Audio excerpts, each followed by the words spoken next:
everyone! So for today, we'll be working on a solution for week 7, Fiftyville. This problem set is honestly the most fun I've had so far, and I really enjoyed solving this and I hope you enjoyed the process too. So before I move on, I hope you can tell that I'm using a new microphone.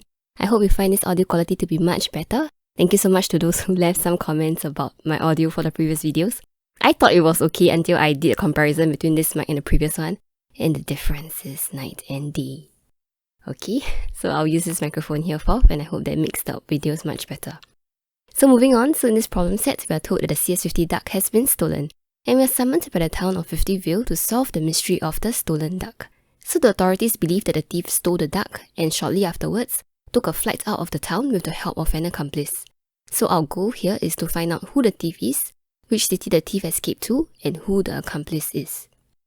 So what we know so far about the theft is that it took place on 28th of July 2021 and that it took place on Humphrey Street. So how do we go about solving this mystery? So the Fiftyville authorities have taken some of the town's records from around the time of the theft and prepared a database for us called fiftyville.db.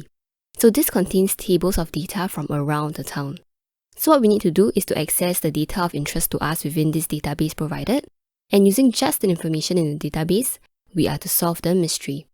So let's first start by examining the schema of the database. So let's take a look at the schema first to examine what are the tables that we have.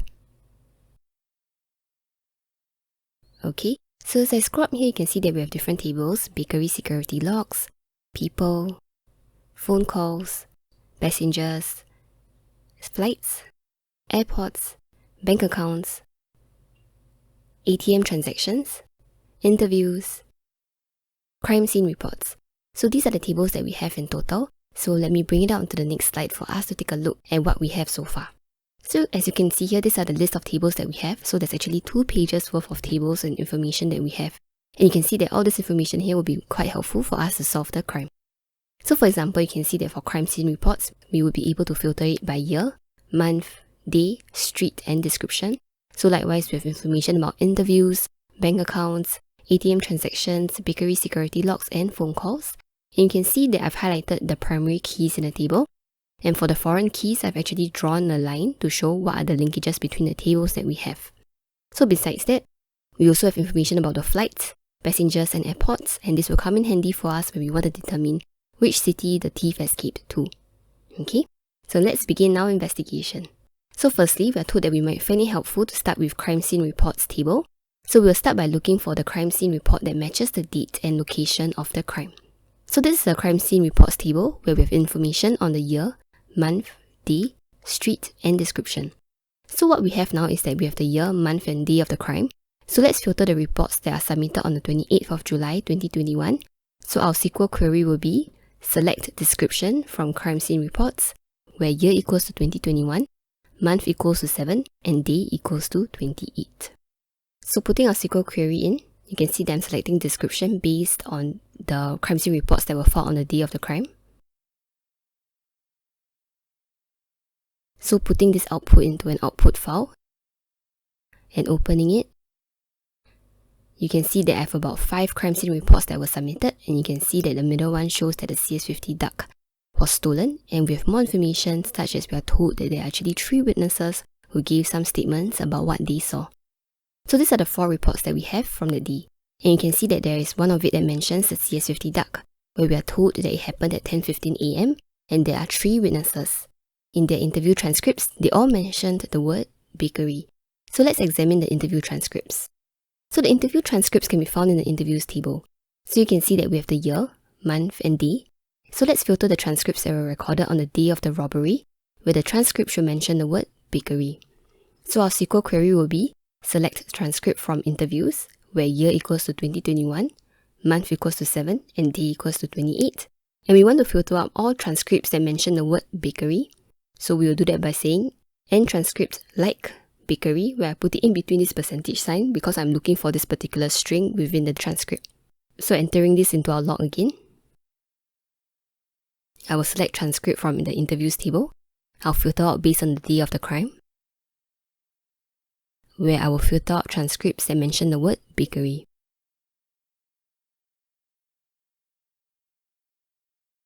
So checking my output file, you can see that these are the 3 transcripts that we have. We can see that as we read through it, they are mentioned about the parking lot, about a phone call, and about the bakery. Okay, so let's examine the transcripts further. So these are the transcripts that we have from the 3 witnesses. So let's go through them one by one to see what information we can extract. So the first witness said, sometime within 10 minutes of the theft, I saw the thief get into a car in the bakery parking lot and drive away. If you have security footage from the bakery parking lot, you might want to look for cars that left the parking lot in that time frame. So here's the table called Bakery Security Logs with information for the year, month, day, hour, and minute. So from there, we can actually filter the activity and license plate to find out the license plates of the cars involved. So remember, the theft took place at 10:15 AM, and since the first witness saw the car leave within 10 minutes of the theft, you can deduce that we want to filter out the activity logs of cars that left the car park between 10:15 AM and 10:25 AM. So from there, we can filter the activity and license plate to find out the license plates of the cars involved. However, besides the license plate number, I also want to find out the name of the driver that owns this particular license plate. So let's go back to the tables that we've extracted, and you can see that the table called People also has a field for license plate. So what we can do is that we can actually use this as a common field to link the tables for Bakery Security Logs and People together, and we can actually then extract the name of the driver who owns the respective license plates that left the bakery during that time frame. So what will our SQL query look like?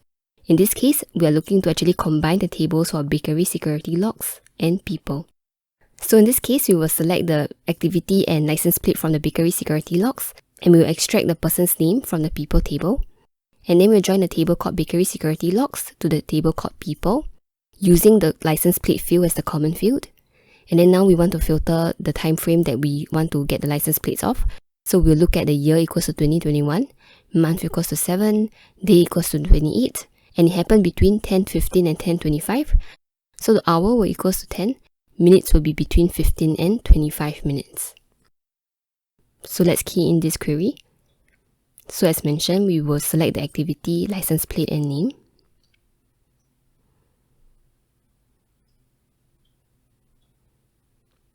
Then we'll join the tables together.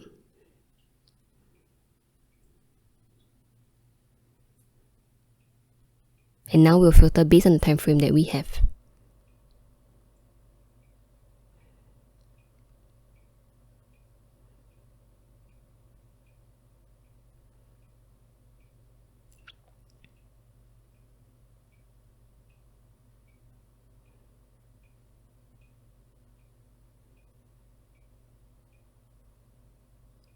So now let's look at our output file.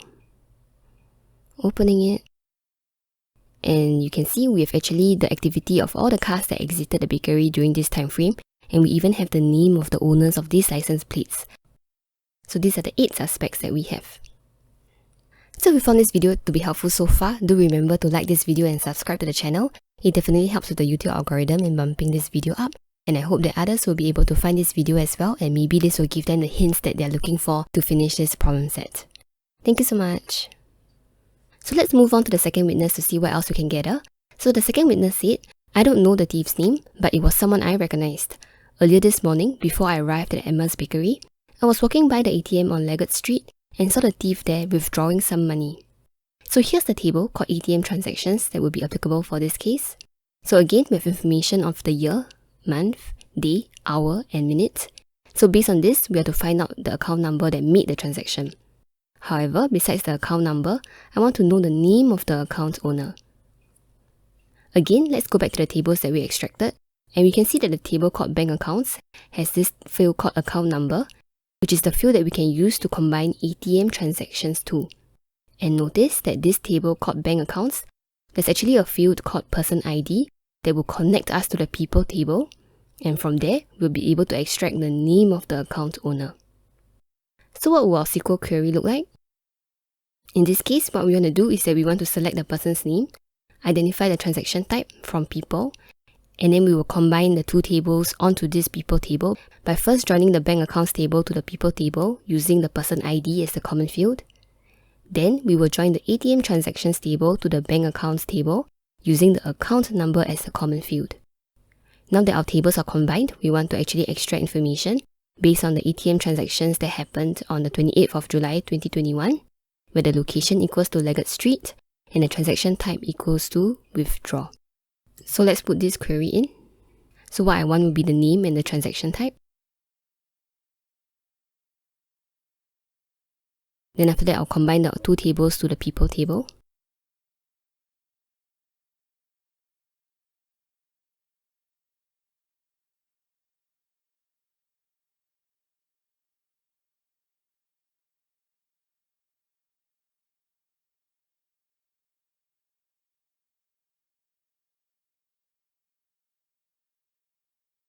So now that I've combined the tables together, I'll be able to filter them based on the day of the robbery.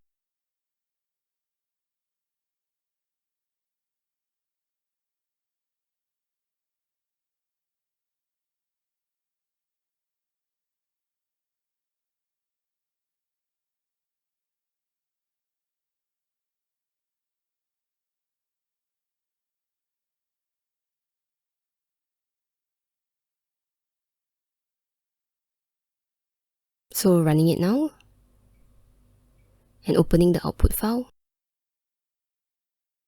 you can see that again I have the list of people who made ATM transactions during this time. And you can actually notice that there are already some names that overlap with the previous table, such as Bruce, Diana, and Iman. So these are some of the suspects that we've already shortlisted just based on the testimonies of the first two witnesses. So let's move on to the third witness, where the third witness said, as the thief was leaving the bakery, they called someone who talked to them for less than a minute. In the call, I heard the thief say that they were planning to take the earliest flight out of Fiftyville tomorrow, and the thief then asked the person on the other end of the phone to purchase the flight ticket. So there are actually two parts to this testimony. Firstly, there was a call involved where the duration was less than a minute. Secondly, the thief got a ticket for the earliest flight out of Fiftyville tomorrow. So let's work on the first section first, where a call was involved. So in the phone calls table, we have information of the caller and receiver, and again we can filter the year, month, day, and duration. So let's extract this from the table and see what we can get. So we'll filter first, see what we can get. So I'll select the caller and receiver. Then I'll filter it based on the date of the robbery and filter it based on the duration of the call being less than 60, as in less than 60 seconds. And what do I get? You can see that I get a table with just the caller and the receiver number. Okay? So this actually bothers me because we only have the phone numbers of the caller and receiver, and I'm thinking of going an extra step ahead where I want to insert new columns called caller name and receiver name, such that I can see the phone number and name of the caller and receiver. This is because knowing the receiver's name would then tell me who the accomplice is. So in this case, I'm going to add columns. My SQL query will need to be in the format alter table, and I'll put in the table name, and then add column name, data type. So editing this into our use case, we will alter table called phone calls, we will add the column called caller name, and it's actually a text field, and we'll do the same for receiver. Okay? So what I'm going to do is I'm going to add caller name and receiver name to the table called phone calls. So here we will add the caller name first, and then after that we will add the receiver name. So let's run this and see what we get. If I check my output file, oh, that's because I didn't add it into my query. So now I just need to go on top here and now add that besides the caller and receiver numbers, I want to extract caller name and receiver name from phone calls. So if I run this again, you can see that I can actually get two errors where it says duplicate column name. So you can see that the columns appeared already.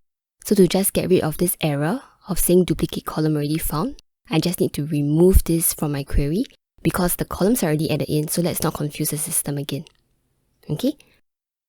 So now that I have my columns for the caller name and receiver name, I want to update the values of these cells. So what I need to do is to extract the name of the caller and receiver from the people table, where the name listed will be based on the corresponding phone number. So my SQL query will be, I want to update the table called phone calls, where I will set the caller name to the name field in the people table from the people table, where phone calls caller means the number of the caller will equal to the phone number in the people table. And likewise for the receiver, I'll repeat the same. So for this query, what I will do is that I will update the phone calls table and set caller name to the people name, where we will match it based on the phone number.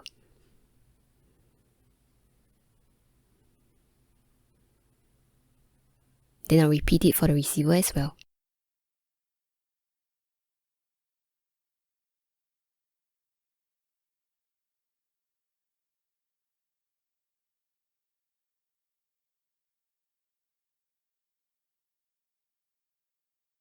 So let's run this. Oh, it doesn't save. I should bring down my query because I want to update the columns first, then I want to call out my table again. So I just need to do a bit of rearrangement. Let's run it again.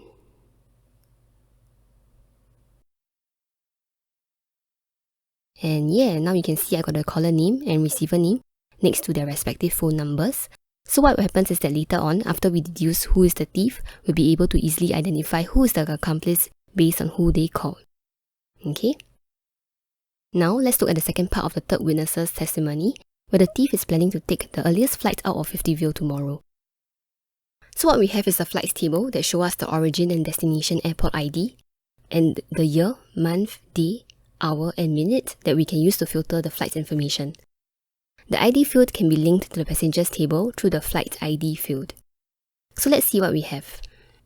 So let's first start by filtering out flights that happen the next day, where we order them based on the hour that they flew off. Okay? So for our SQL query, what I want to do is that I want to select the flight ID, hour, minute of the flight, followed by the origin airport ID and destination airport ID, and I'll filter it based on year equals to 2021, month equals to 7, and the day equals to 29, as the thief had requested for the flight ticket to be the day after the robbery. So we'll order it by hour in ascending order, and we want to see who is the top. And we'll limit it by 1 to find out which was the earliest flight that left Fiftyville. So our SQL query will look like this.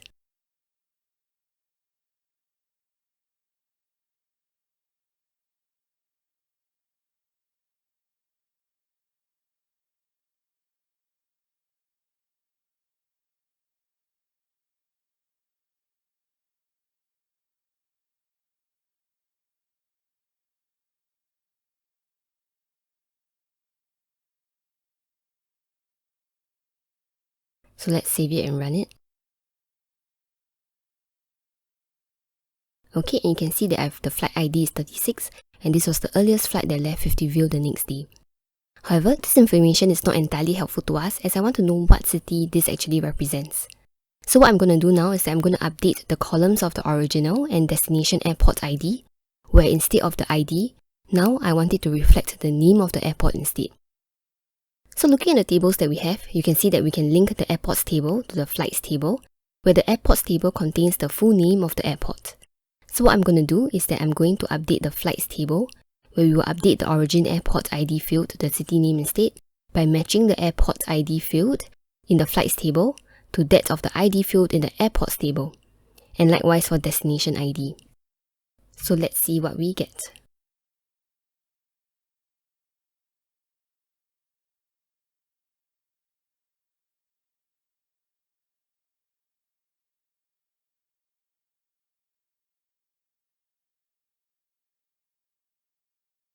Then I'll repeat the same for destination airport.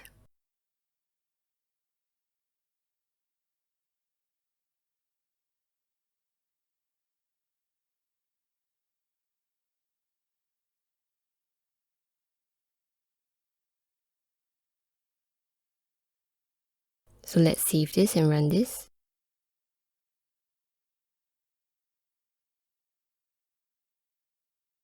Again, I need to rearrange it because I want to update the columns first before I extract the information again.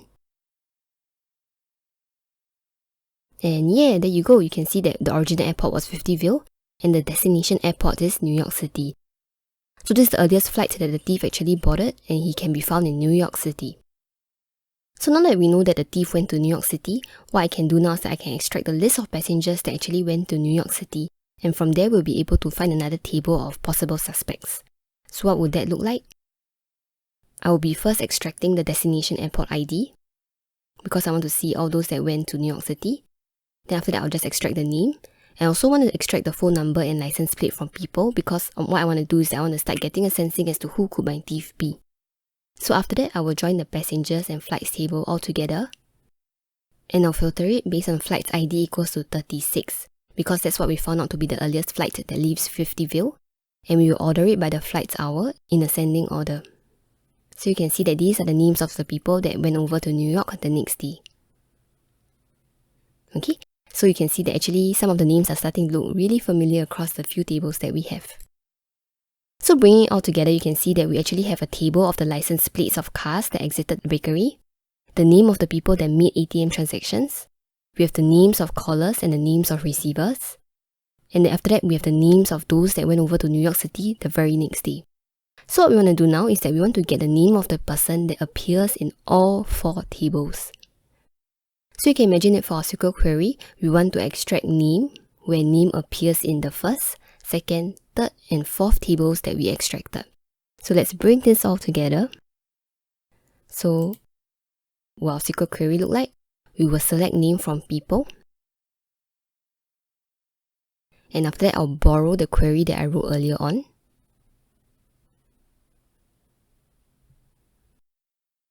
So firstly, they will need to appear in the table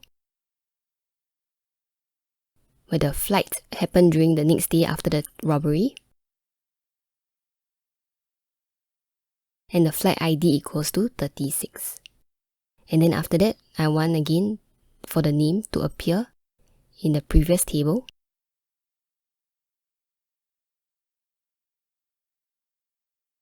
Which would be the phone call table. So again, I'll just go up and borrow the query that I wrote. So I will select name.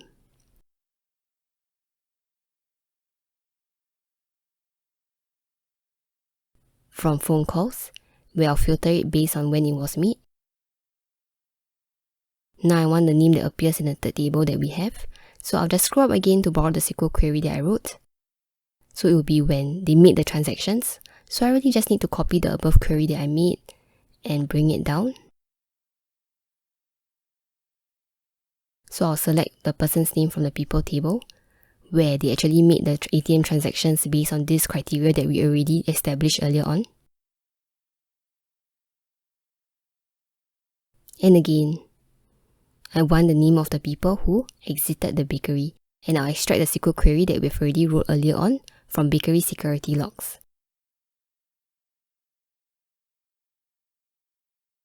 Okay, so let's run this. There's an error here. I forgot a line. It should be and name in, oops. Select people first. Missed the line earlier on.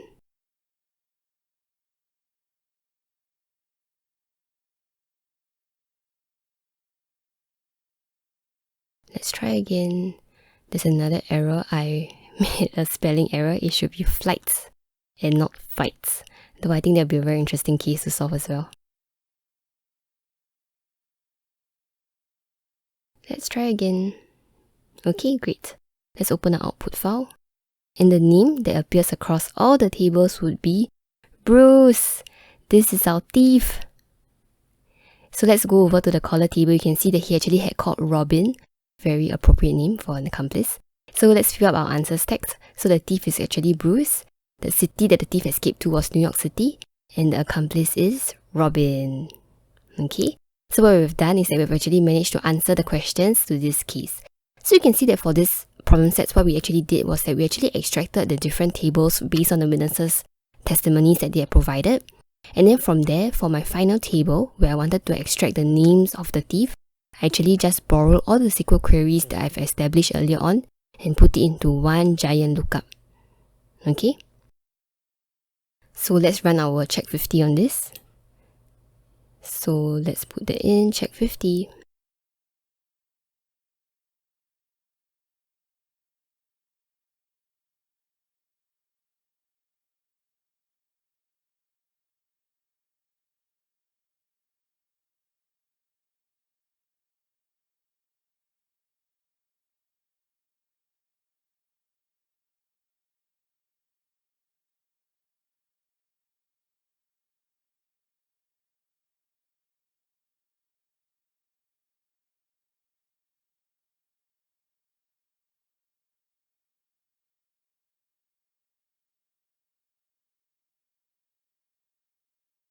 And yep, there you go. You can see that we have all 3 smiley faces. And there you go. So this is actually the walkthrough for Fiftyville, which is week 7. So thank you so much for watching this video. I hope you found this to be enjoyable and I hope you found this to be fun. So if you found this video to be helpful, do remember to like this video and subscribe to the channel. This greatly helps with the YouTube algorithm, where it will bump up this video to others who are looking for help on this problem set as well. Thank you so much and I'll see you in the next video. Bye!